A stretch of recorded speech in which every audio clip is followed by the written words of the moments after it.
Hello, and welcome to step 7 of creating a podcast using Adobe Audition. In this step, I'll be showing you how to save and export your files. The first thing you're going to want to do before you even save and export your files is listen to your entire podcast a few times. When you feel good with what you've completed, you can now save and export. To do that, you're going to click on File in the top left corner, go down to Export, go to Multi-Track Mixdown, and then click on Entire Session. The Export Multitrack Mixdown window should show up. You can change your file name if you want. We want to make sure that you know exactly where your file is going to be, so you can change your file location by clicking on Browse and then clicking on Save once you've changed your file location to your desired place.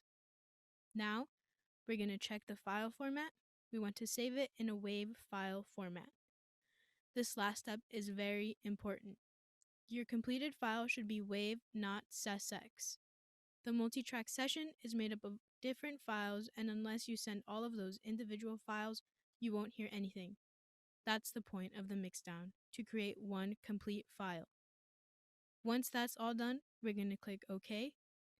Now go into your saved files and find the exported file and play it for review. Now you're done.